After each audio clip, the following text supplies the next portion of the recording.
আমাদের যে পরিস্থিতি হওয়ার পরে বাজেট যখন আসলো, বাজেট আসলো আমরা টাকা চাইতে যাই। সিনিয়র পোস্ট মাস্টার যে কথাগুলো বলছে, এই হচ্ছে এতদিন আপনাদেরকে বেতন দেওয়া হয় না, এই 6 মাস ধরে আপনি বেতন পাচ্ছেন না, আপনারা কিসের আশায় এখানে করছেন? আপনারা কেন অন্য জায়গায় কাজে যাচ্ছেন না? আমরা সরকারি প্রতিষ্ঠানে সরকারের বিধি মোতাবেক আমরা চাকরি করছি। এই সিনিয়র পোস্ট মাস্টার কোথেকে কে তুমি উঠাইছে? তুমি কথা বলার কে? জনগণের ব্যাংক ট্যাক্সের টাকায় আমাদের বেতন হয়, তুমি কিভাবে বলছো? আর যখন দুর্নীতি, যখন কোন বস্তার কাজ আমি সরকার অফিস থেকে আসলাম, তখন তো তোমরা বললো না।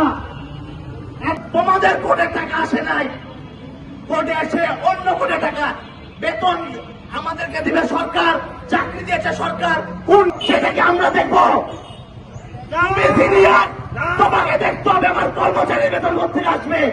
তুমি সেই টাকা না দিয়ে তুমি বলছো কাজ করতে বেতন হবে না, কাজ করলে করেন, না হলে অন্য কোথাও কাজে চলে যান।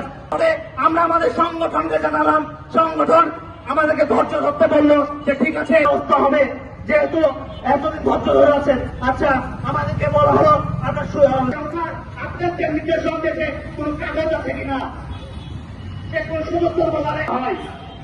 আমরা 27টা মানুষ চাকরি করছি, 6 মাস 7 মাস হয়ে যায়, তারপর টাকা আপনারা অন্য চলে যান। তার মানে বুঝে নিতে হবে যে আকারে ইঙ্গিতে এখানে পিছন থেকে গল্লা ফিনাচ্ছে, সে চলে যাও, তোমাদেরকে বের করতে পারছি না।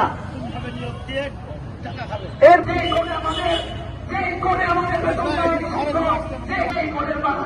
সবকিছু ঢুকে যাবে শুরু হলো। কিন্তু আমরা কথা বলে নাই, কথা বলার সুযোগ দেয় না, কথা বলতে দেওয়া হয় নাই। পরবর্তীতে তারা যখন চলে গেছে,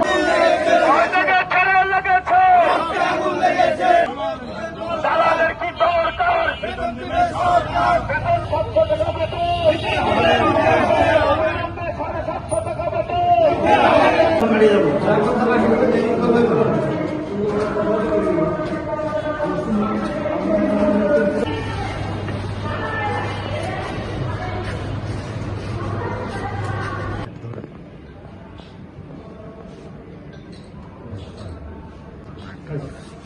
এখন স্যারের বক্তব্য যেটা, স্যার আমরা কার কাছে গেলে এটা যদি সবচেয়ে ভালো হয় জিনিস সাথে হবে উনি রাজশাহীতে না ঢাকা